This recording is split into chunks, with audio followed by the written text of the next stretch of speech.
Era junio de 1991 en Japón, en lo que por aquel entonces fue la batalla más larga de una serie de animación hasta la fecha. Estaba a punto de suceder algo que cambiaría la historia del anime para siempre. Un suceso quería despegar lo que por aquel entonces era un micronicho de forma global como pocas veces había visto en la historia, y más teniendo en cuenta de que ni siquiera existía internet de la forma que lo conocemos hoy en día.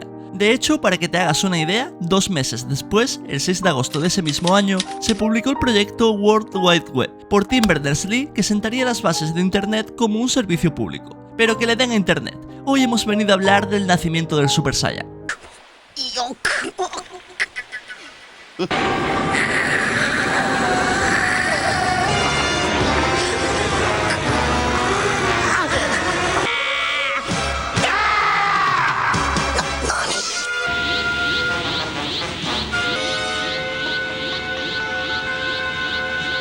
Toda buena historia debe ser contada por el principio, y el principio de toda obra es su creador. En este caso, Akira Toriyama, quien nació el 5 de abril de 1955 en la prefectura de Aichi. Su pasión por el dibujo surgió después de ver la película de 101 Dálmatas de Disney, y le encantaba dibujar vehículos. Si mañana vieras Dragon Ball sabiendo este dato, seguro que ya no podrías pasar este detalle por alto.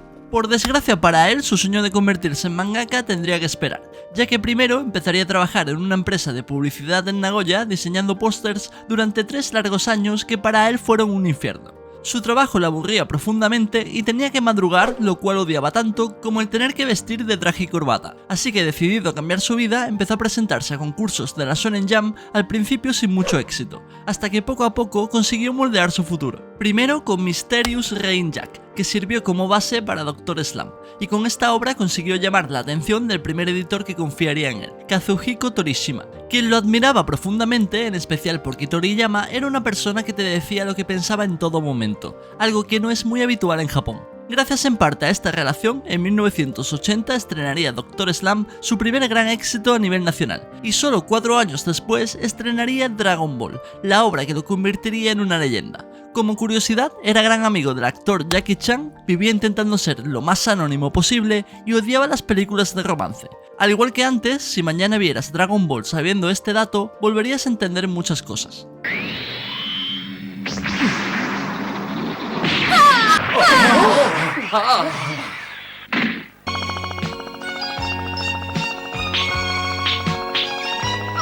El estreno de Dragon Ball fue un gran éxito, aunque todavía estaba muy lejos de llegar al fenómeno mundial que fue Dragon Ball Z. De hecho, aunque a día de hoy sea difícil de creer, las primeras emisiones fuera de Japón no fueron la gran cosa. Seguía siendo lo más nicho que te puedas imaginar, aunque también en parte por factores externos a la serie. El caso es que con la llegada de Dragon Ball nace oficialmente Goku, y la inspiración para esta obra fue un manga anterior de Akira Toriyama un año antes, en 1983, llamado Dragon Boy, y la obra china Viajes al Oeste, donde el protagonista era Sun Wukong, el Rey Mono. Y bueno, qué decir que no sepas ya, un anime que mezcla aventuras, artes marciales y comedia, convirtiéndolo en una obra que le puede gustar tanto a un niño de 10 años como a una persona de 50.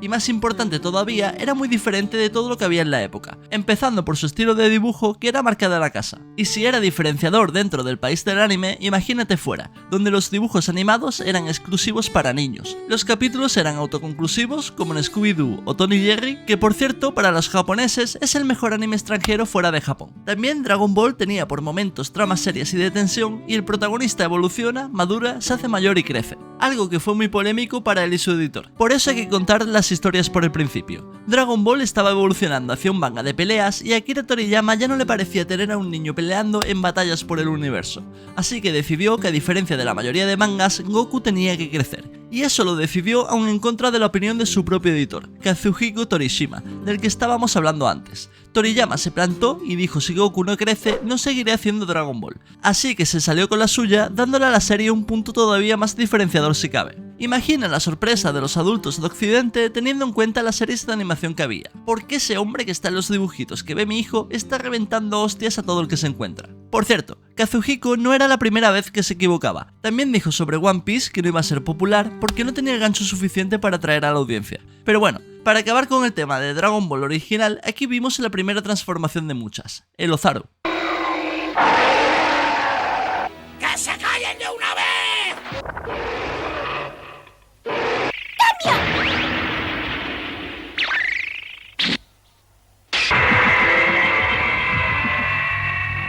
Ahora sí, llega Dragon Ball Z al principio de la leyenda, y con ello nuevos personajes como Vegeta, y ahí va la primera curiosidad. La idea inicial de Vegeta es que siguiera el camino de Nappa, morir para no volver nunca más, pero le gustó tanto a los fans que al final Toriyama decidió cambiar su destino. Y menos mal, porque acabó siendo el personaje más querido de la franquicia por encima de Goku.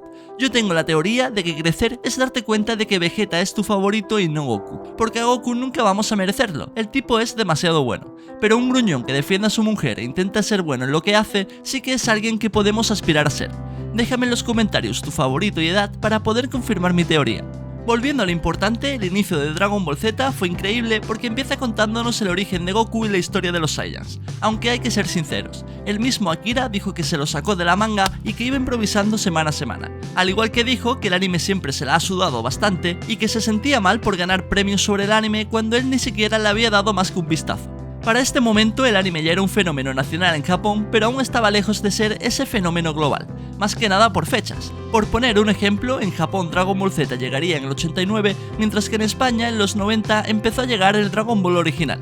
El caso es que para ese punto ya veríamos el camino que llevaría la obra desde ese momento hasta el día de hoy, con la excepción de Daima, y si ya antes era una obra que se diferenciaba de los dibujos de Occidente, Z sí que estaba a otro nivel: sangre, peleas a muerte y explotación de namekianos. Llegó a tal punto que muchos grupos religiosos consideraban el anime satánico, en especial uno de Perú que intentó funar la obra y muchos padres prohibieron a sus hijos ver la serie, pero ya tengo un vídeo hablando sobre eso. Así que vamos a lo importante, el culmen de la obra, el motivo de este vídeo y el acontecimiento que llevaría a Dragon Ball a donde no ha estado ningún anime jamás. Si la existencia del mismo anime y manga se le debe casi por completo a una única persona llamada Osamu Tezuka, la existencia del anime fuera de Japón se le debe casi por completo a Akira Toriyama. No hay nadie más importante en un sector que quien sienta las bases para que otros lleguen. Todos los fanáticos de Dragon Ball Super, quienes esperan con ansias el final de su anime favorito.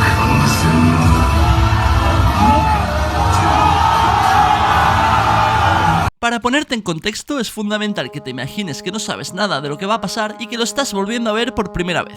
Freezer está destrozando a todos y cada uno de ellos. Goku, el que siempre tiene la solución a todo, no parece tener ni la más mínima posibilidad. Y para complicarlo más todavía, el planeta va a explotar en 5 minutos desde hace 3 horas, así que le debe de quedar poco. Vegeta, quien estaba muy empatado con Goku hasta hace nada, pierde la vida justo para cuando llega. Se habla de Bardock porque Freezer dice que Goku le recuerda a alguien y Vegeta no paraba de hablar de la leyenda del Super Saiyan. Así que la única esperanza que nos queda es que el entrenamiento con gravedad hiciera a Goku más fuerte de lo que creíamos, pero al poco tiempo de empezar el combate ya vemos que no va a ser suficiente. Piccolo muere protegiendo a Goku en lo que quizás fue la mayor salvada de una trama de la historia, y en unos minutos es el turno de Krillin. Pero bueno, a la muerte de Krillin ya estabas medio acostumbrado. Y entonces llega ese momento que cambiaría el destino de Dragon Ball y de todo el anime para siempre.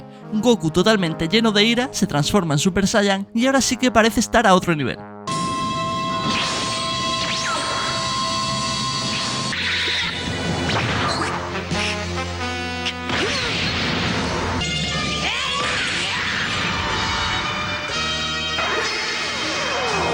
Y así, amigo mío, surgió la magia. Miles de niños por el mundo tiñéndose el pelo de rubio. No había un aula en la que Dragon Ball no fuera el tema a tratar. Una de las mayores franquicias de videojuegos del momento copia el Super Saiyan, y esta nueva fase catapulta al anime y a Dragon Ball a un fenómeno global. Había llegado el momento en el que ver Dragon Ball en un pueblo de Albacete ya no era considerado friki.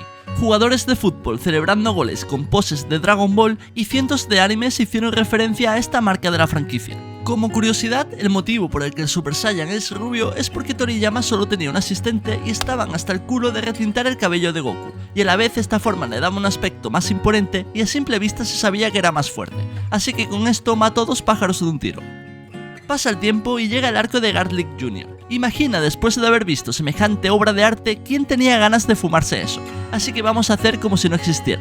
Vuelve Freezer y con él Trunks, con el que descubrimos que Goku no era el único Super Saiyan, además de que Trunks era el hijo de Vegeta y Bulma. Goku cae enfermo y al poco tiempo es el turno de Vegeta, y a partir de aquí el Super Saiyan ya perdería un poco lo que lo hacía especial. Goku y Gohan estaban transformados todo el tiempo, los androides los hacían parecer débiles y para entonces ya había 4 que se transformaban en Super Saiyan. Así que la obligación de la obra era replicar lo que había causado un furor mundial. Primero se intentó con el Super Vegeta y con el Super Trunks, pero tampoco fue para tanto, y Cell en un momento con su forma perfecta los hacía parecer niños.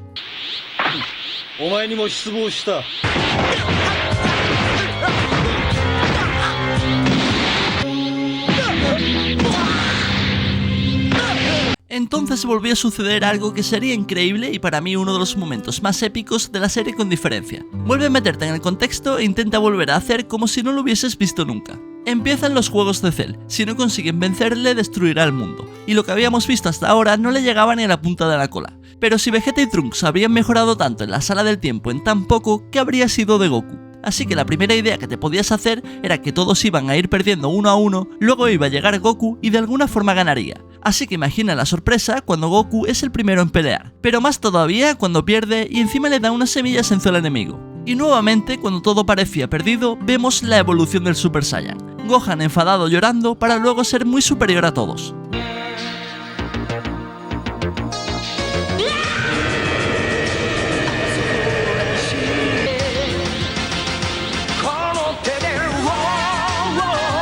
A partir de aquí todo sigue siendo muy épico. Goku se termina sacrificando y vemos el Kame padre e hijo. Y de aquí nos vamos a la saga de Buu, en donde Gohan ya era adulto y esa magia que vimos contra Cell parecía que había desaparecido. En la saga de Buu también tuvimos alguna sorpresa, la fusión de Gotenks, el Super Saiyan 3 y el Gohan definitivo. Todas increíbles y que le gustaron a la audiencia, pero ninguna replicaría ni una décima parte de lo que significó el Super Saiyan. Así que era el momento de volver a poner al Super Saiyan en su lugar, y para ello crearon a un nuevo Saiyan, Vegito, quien nace de la fusión de Goku y Vegeta. ¿Nunca te pareció curioso que Vegito no se transformara en Super Saiyan 3 ni en 2 cuando a la vista está que le daba 100 millones de vueltas a Gotenks? Claro, primero porque no le hacía falta y segundo porque había que volver a poner al Super Saiyan en su lugar.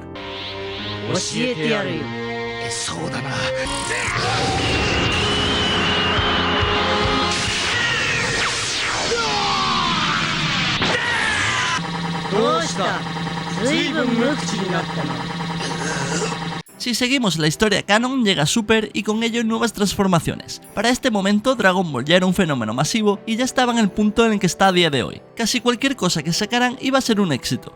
Con Super llega el Super Saiyan Dios y aunque la historia de la leyenda está increíble, tampoco fue la gran cosa ni causó el furor que seguramente pensaron que causaría. Así que para la siguiente película tenían que sacar algo nuevo y volvieron a intentar tirar de nostalgia. Porque la realidad es que el Blue no es el Super Saiyan Blue, es el Super Saiyan Dios Super Saiyan. No voy a decir que fue un fracaso porque como ya dije, difícilmente algo que saque Dragon Ball va a ser un fracaso, pero tampoco es que todo el mundo hablara de ello. De hecho, fue mucho más sonado la vuelta de Vegito que el Blue, pero todavía les quedaba una última oportunidad, el Torneo del Poder. Para la mitad del torneo ya reventaron internet con el ultra instinto señal y mira que en apariencia no estaba muy lejos de la de Goku base. Sé que no es una transformación en sí misma, sino una técnica, pero vaya, puedes llamarlo como quieras, que si el aspecto del personaje y su fuerza cambian, yo voy a llamarlo transformación. El caso es que aquí se presentó un filón que no iban a dejar escapar y llegó el momento de volver a reventar internet.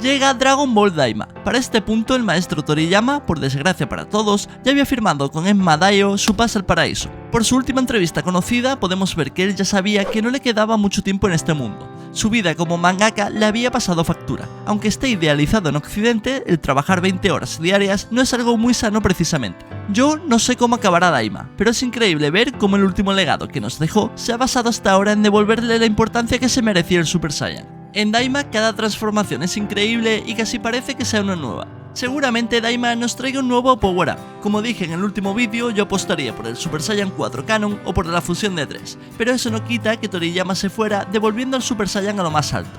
A partir de aquí tienes que ser consciente de que todo va a cambiar. Todo lo que salga a partir de ahora será juzgado bajo la premisa de que ahora que no está Toriyama, Dragon Ball ha perdido su esencia.